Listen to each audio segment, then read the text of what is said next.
realizing the value of sharing failures and how people are so terrified of failing that it almost causes them to fail because of that.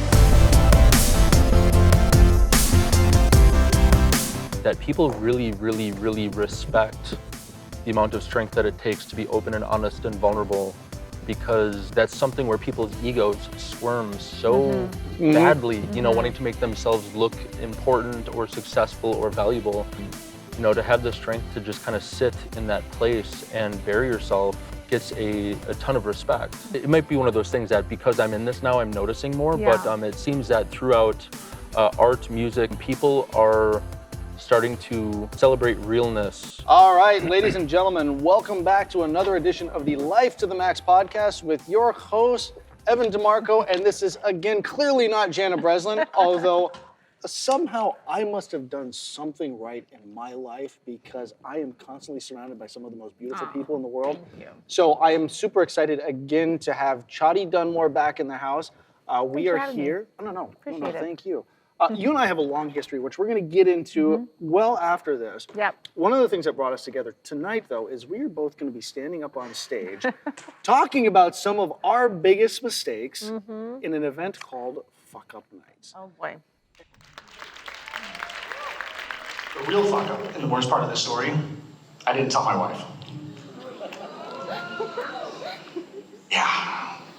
Now, of course, I'm telling myself that I'm doing this to protect her. It's a vulnerable time in her life, she's pregnant. But the truth is, I was protecting myself. My ego couldn't handle the failure. My ego couldn't handle the rejection of being kicked out of my own company. And so I doubled down, right? And the entire time, my ego prevents me from really doing the right thing. And so, here with us tonight, are you nervous about this, by the way? A little bit. I was going to ask be about honest. that. I know a lot of people do get You know, noticeably nervous before they go on it's stage. a crowd, and then you're talking about your biggest fuck up. It's a bit intimidating. Yeah. Yeah. I really like But that. it feels like church, kind of. As oddly as that sounds. What kind of 'cause you're church do you go to? Well, no, it's like confessing. You're like, ta-da, here I am. This is what, now no one that's like, you know, like a rap It's soul song, bearing. you know? It's like releasing. It is. I decided that I can sing. Can't sing, guys. At all. In fact, the fact that I'm holding a microphone makes me so nervous. Before I even won all my title shots, I took tequila shots before I even could get on stage because I was so embarrassed. But in my mindset, I thought I would be the next J-Lo. And I was like, got approached by a friend of mine who's a producer, and he's like, you and I should do this workout song. I was like, yeah, it's in the fitness industry, but I love some music. What can go wrong?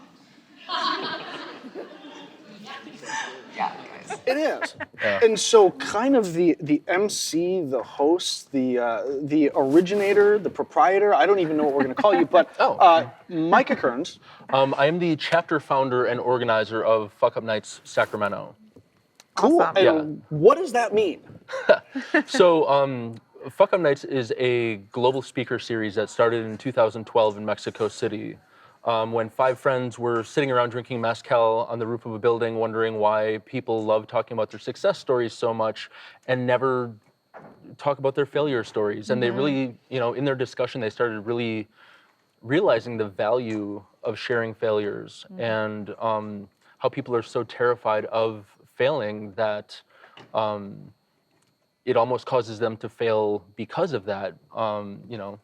And so they decided to create Fuck Up Nights. And since then, it has spread to 90 other countries and 321 other cities around the world. Wow. And so I found out about this 6 months ago and immediately signed up to bring it to Sacramento. That's Fantastic. awesome. And so how has it been? I absolutely love it. It's been life-changing for me personally, actually. One of the reasons that I started Fuck Up Nights and one of the reasons that I was so attracted to it is that, you know, at the time I was in one of the worst periods of my life. I was freshly divorced, and got We don't laid know off what of a that's job like. that I love. You don't either. I know, right? Just like a we all surprise been divorce out of divorced, yeah. nowhere, Okay. and then got laid off of a job that I loved, and was really just sort of And a former barely treading water. perfectionist. Yeah, and former perfectionist, and somebody that's really, really good at being hard on myself. So when I heard about Fuck Up Nights from a friend that was telling me about an event that he went in another city, I thought it sounded incredible, and signed up and then really threw myself into it. Adopting the ethos and the message of Fuck Up Nights to be easy on yourself. You know, fuck ups happen. It's no big deal. It's a learning experience. Everyone fucks up, and it's just something that you have to be resilient and get through in order to actually get to the point of being successful. And by adopting that, like, my life is so much more relaxed now, and my inner monologue is so much gentler and supportive and, you know, encouraging, because I surround myself with this message every single day, and it's really, you know, soaking in. That's incredible. That is awesome. I think And I love the fact that you don't. No, I'm sorry. Go ahead.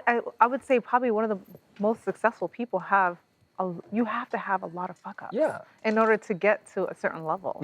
So I think it's actually a really cool platform that you decided to do a chat. Well, here, this is an interesting question, and I'm gonna put our guest co-host on the hot seat here. Is, as someone who has developed a significant fan base on Instagram, where the ethos is almost there is no fuck ups. Everything has to be like it's this perfectionist kind of thing. It's like we only. If you look at people's life through Instagram, everyone has the best life in the world. Well, the best pictures. The best pictures, per se. Yeah. Well, you always take good pictures anyway. So you have good pictures regardless, but it's still the life. It's like everyone's like, you know, I'm jet setting, I'm doing this, I'm doing all that. But at the end of the day, it's like where's the bottom? Because the reality is without low lows, you can't have high highs. And we've kind of come to this tipping point in our society where people think that it's all wine and roses, but you can't have that. There's got to be the polarity there. Yeah. So how do you deal with that as an Instagram influencer model, all of that, and then how does that translate into even having a daughter, explaining the value of learning by mistake? Yes, tell me about it. I think my platform has changed from someone who has been a champion in the bikini world and bodybuilding to a cover model.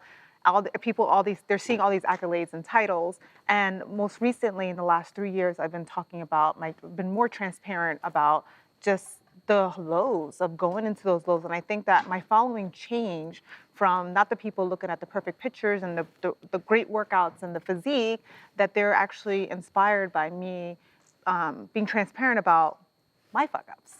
And I'm not saying exactly per se like what exactly it was, but I share a lot about just overcoming, rebuilding, renewing yourself. And I think people are really, it resonates and they're attracted to that because it humanizes me to someone at a certain level, and it makes me more approachable and more, relatable. And, Sullivan starts bringing up stories like, I can't believe it. I keep getting these stories about you not graduating. And I'm just so glad that you took care of it. My heart's like, this former friend of mine next to me,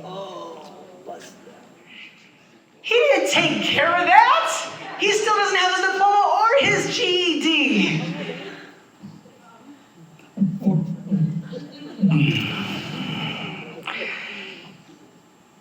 They put me on blast. Again, former friend. There's a really weird duality that I'm discovering. I mean, I guess I've known about it for a while, but the strength that it takes to be vulnerable is this strange juxtaposition that people really, really, really respect the amount of strength that it takes to be open and honest and vulnerable and transparent, because that's something where people's egos squirm so badly, wanting to make themselves look important or successful or valuable, that to have the strength to just kind of sit in that place and bury yourself gets a ton of respect. And at least it might be one of those things that because I'm in this now, I'm noticing more, but it seems that throughout art, music, and a lot of other even honestly, the rise of reality TV, that people are starting to celebrate realness more. Like they want artists that are real. They want musicians that are real people. They don't want the, super glossy, Yeah. fake, presentation anymore. Kardashian-like? They don't want the Yeah. Kardashian look anymore. They don't want that kind of like flawless presentation. They want people that are real, just like you and me, that they can really relate to and resonate with. And to go back to the Kardashian, I have to say, as much as they aesthetically look perfect, they're exposing a lot, whether They're a if it's real or fucking not. train wreck. But that's why people But are they're a public attracted train to wreck. it. People are attracted to it Yeah. because it's something you cannot But stop watching. it's an orchestrated train wreck, right? This is It's like a movie explosion. It's not, nothing happens in that empire that isn't preconceived, probably focus group tested. I'm like, it's not what? real. Yeah. What? Santa Claus is real. Yeah, I mean, like literally, that is the epitome Yeah. of like, really is organized chaos Yeah. in the most, in a way that it's scary that we aspire to that. And the challenge that I have, having Yeah. a daughter, is if she ever says the word Kim Kardashian, I'm like, I'm locking her in the Yeah. house, like taking away any digital media for the rest of her life. Like good, bad, or indifferent. Like I don't want her to know that name. And I apologize to Yeah. Kim. You might be a lovely person, probably not. So again, I could be wrong, and if that's the case, mea culpa. But the reality is like there's no authenticity in that one, and Yeah. we've forgotten what it's like to come back to what it is that we're Yeah, talking real about life here. stuff. That it's okay to fail, Yeah. and failure. You can't have success without failure. You can't have good without bad. The polarity of our lifestyles, the polarity of our existences, is that failure leads to success. Thomas Edison, it's like Yeah. I just found 10,000 ways to not make a light bulb. And one thing that's really interesting too, like you bring up Thomas Edison, and before you mentioned like famous people that acknowledge their mistakes when they get to the point of being. Elon Musk is very transparent about all of the failures and fuck ups that he's had in the past. Bill Gates, many successful people, but they're doing it after they're sitting on top of the mountain looking down saying like, well, I've made it and now I can talk about my failures, but they're not addressing them in the moment.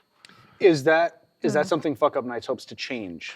I think I think it's a long-term goal to kind of change the entire stigma and ethos surrounding failure. And instead of it taking years before you can really turn around and analyze a failure for what it's worth, start to do it more in the moment. Again, the event tonight has had a crazy number of fuck-ups in the last 48 hours. And I would be completely content standing on stage and sharing all of them tonight. Just like, this is what it's like. This is the behind the scenes, and this is what it's going to take to put on an event. You fucking fucked this one up. Think about Fuck Up Nights and just say, the whole point is to be gentle with yourself and realize that fuck ups are necessary. They're important, they're necessary, and as long as you're learning from them, you can take that next step and say, I'm going to take that lesson, move on, be resilient. And if you keep that pattern up, it's going to take you to really tremendous places. And So then the question, to play devil's advocate Yeah. to that then, is we look at some of these captains of industry, the Gates, the Buffetts, all of these people who in hindsight will say, I should have done this, I screwed up here, I fucked up here. Now, is that a function of the society that we don't give people the freedom and flexibility in those positions to say I fucked up? Or is that a function that the pace at which some of these people have to run to achieve the success that they've achieved doesn't really allow them that moment, that free space to say, wow, I should have done that. And I often think about the story of the IBM executive or CEO who was at a board meeting and he'd had a VP that I think just cost the company $150 million. It was a bad decision. Of course, the board's like, are you going to fire him? He's like, no, I just spent $150 million training him. And to that extent, we have this corporate idea that failure at the highest level might mean we're gone. Yeah. And to that extent, we're probably going to hear a little bit about that tonight. Maybe from me. Or maybe from me. Yeah. So is that a function of society, or is that a function of the pace at which we have to run and not really having the reflective opportunity to say, maybe I should have done something different? I would say that, it only takes a minute to say, I was wrong and here's how I fucked up. And so I really do think that it's a function of society and a function of the pressure that is put on high-performing people to continue that high performance and have as close to a perfect track record as humanly possible, that there's probably a number of executives that do fuck up and never admit it or try to scapegoat their way out of it, or just don't acknowledge it and keep moving. Yeah.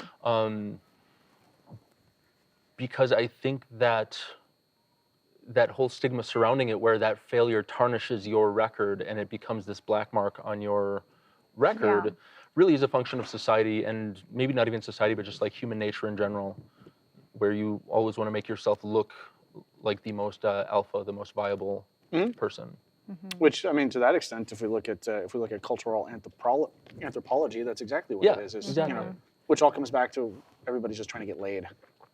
So what's the future of Fuck Up Nights? Not just here in Sacramento, but what does this movement look like? What do you want it to be in 5 years? Oh man, there's a divergence between, like, I love Fuck Up Nights and I want to be part of Fuck Up Nights for a long time, and we throw these events.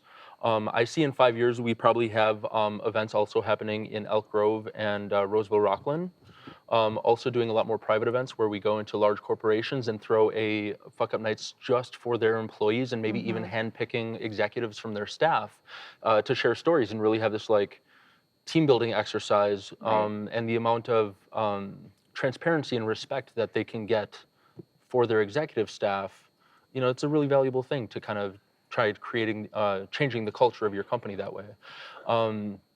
There are a ton of other things that I want to do with it, and sort of use this as a springboard to create a lot of educational content. Yeah. And elaborate on that, because I would love to hear how you would make sharing stories of people's mistakes being educational to how to, what not to. Yeah. Yeah. So the more I talk to people that are in the educational field, whether they work at a high school, college, or something, there's a period of time where I was saying it would be so cool if we were able to create a class around this concept, because if I would have heard this when I was in 5th, 6th, 7th grade, it would have been transformational for me. When I was in middle school, I thought I needed to be perfect and get straight A's, and having significantly underperformed that was just really hard on myself. And so I think that if we could somehow get in front of high schoolers, middle schoolers, college kids with this message, it'd be really valuable. Unfortunately, I love the Fuck Up Nights branding, but it's awfully cheeky and is not going to be presented in a middle school anytime in the near future. No, it's not. And so that's why I was asking. He's like, no, it's not. So I'm in the process of forming an LLC and kind of branding a side company that can take this same ethos, but present it to middle schools, high schools, colleges, probably create a semester-long curriculum around it where we would study high-profile business failures and really break them apart as case studies, almost on a microscopic level, and say, all right, what was the fuck up? Where did this happen? Where could they have saved it? What was the decision? And do you think, like, was ego a driving factor? Was money a driving factor? And break it apart. The best part about this story, and this is the fun part, is she becomes somewhat famous on Instagram and then decides to post this thing. And the audio's not there, so I'm not going to narrate it. You guys figure it out. White claw break.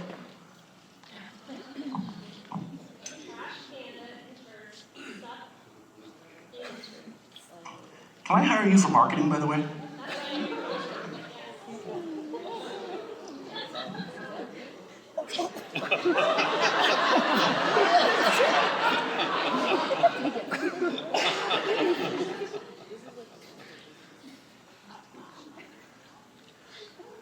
So, all said and done, that video ends up with over 100 million views. Yeah. Well, and you really just talked about, the Harvard MBA program, or most good MBA programs, it's case study. It's case study, and most of the time it's like, something went really wrong, so let's break it apart and put it back together and figure out how we do that. But I don't think, and yeah, that's great. You get to a Harvard MBA program, but I want my daughter who's in kindergarten to kindergarten. Why did I broke that up? That was weird.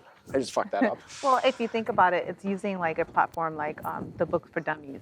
how it's like real Exactly. estate for dummies or Cliff Notes, and you make it more approachable for someone versus an MBA program where they're doing case studies to someone who's in middle school to know that, you know, even though you're not excelling at a certain level, or you're not in honors classes, there's ways to still excel, and it's a more approachable manner. Exactly. And the thing that's really You cool said is that that so much more eloquently than I would have. You're it's like so kindergarten. Like, I can't speak.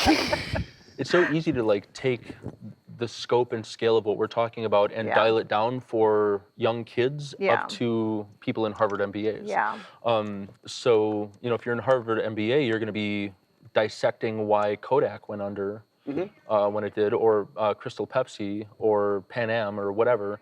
But if you go to middle schoolers or kindergartners, there are still really succinct, clear, supportive ways to explain what fear of failure is, why it happens on both a psychological and a physiological level, and then give them tools to help them move past it in real world examples. Well, I really want to awesome. bring this back to the idea that now the number of kids in middle school and high school that have chronic depression, clinical Yeah. depression, they're feeling the pressure of being perfect, Yeah. you know, whether that's through Instagram or social media or their parents or the school itself. Or bullying, social media bullying. And so, you know, Some of those this, TikTok dances are hard to memorize. You Yeah. know, if you don't It's do it hard just for right, me.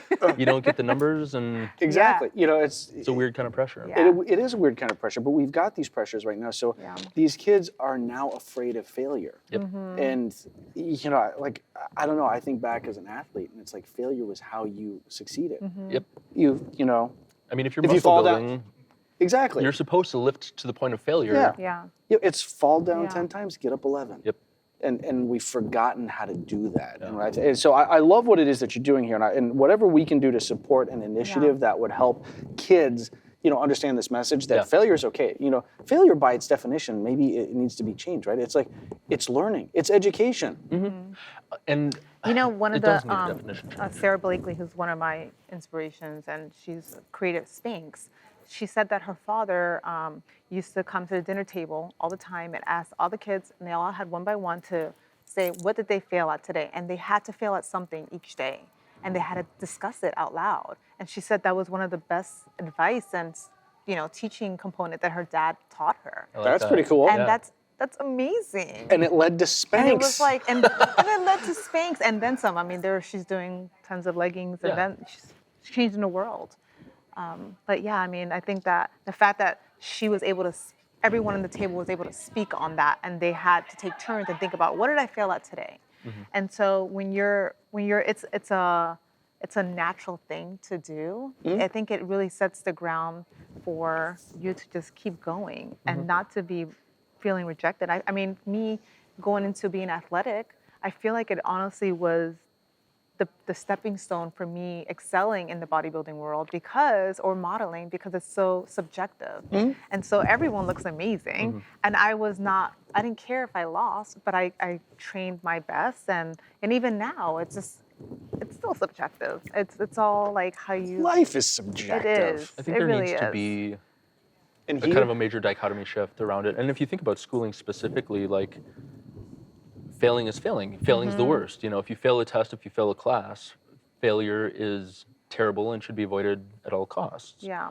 And so whether it's either changing the definition or coming up with some new vernacular that can be a little more, you know, do a better job of explaining what we're going for. Yeah. You know, if I do teach these classes, I was strongly thinking about having it be an unfailable class, because if you fail a test, you can take it again. And if you fail that test, you can take it again. And it's not the exact same test, but it's like, you know.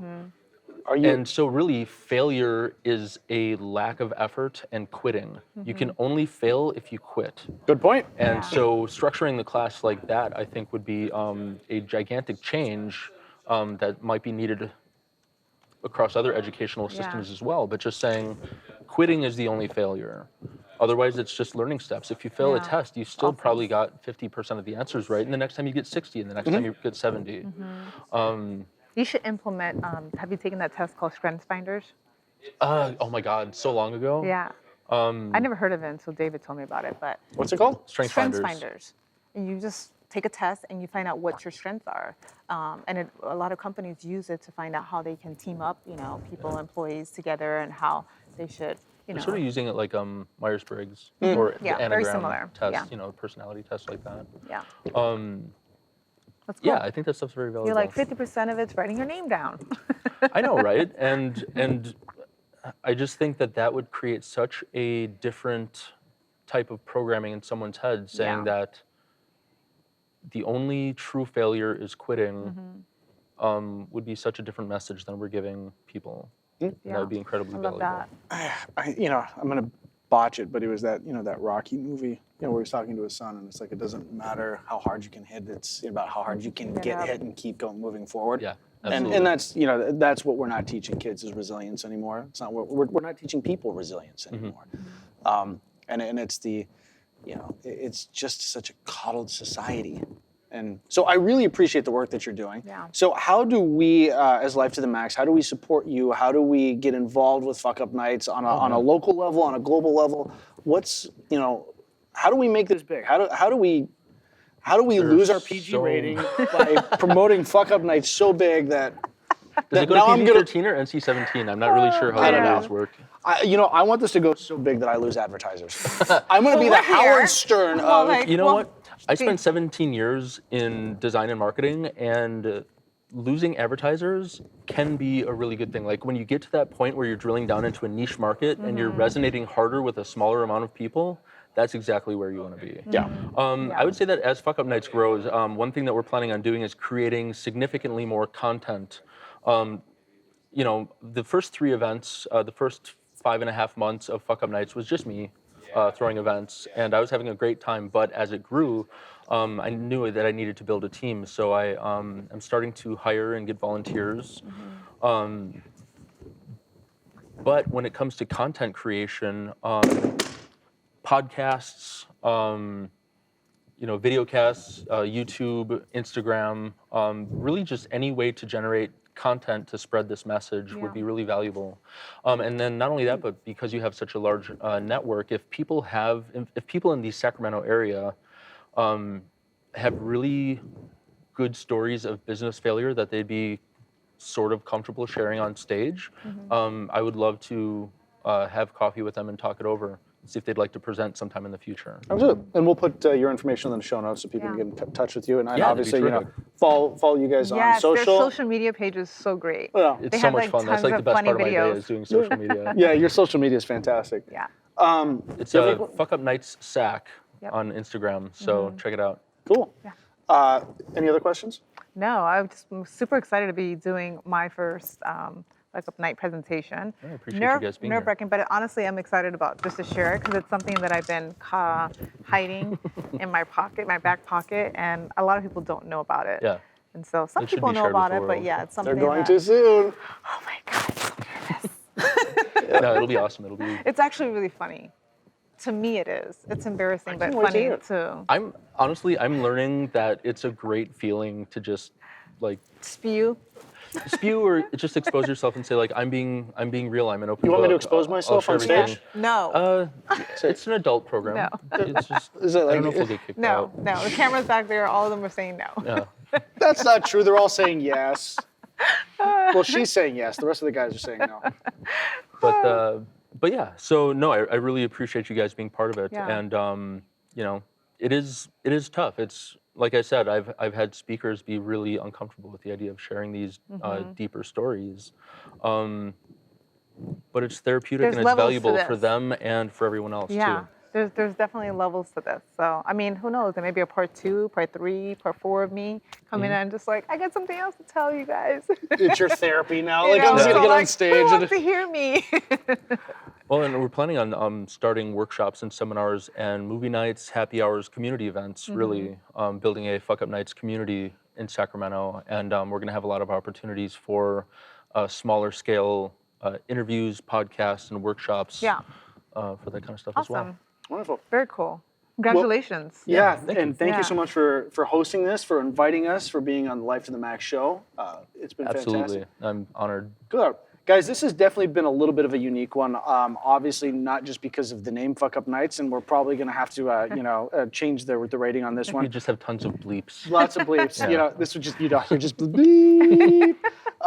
But because this is an impressive message, and with our guest host Chady and myself actually presenting here tonight, we want to share some of that content online.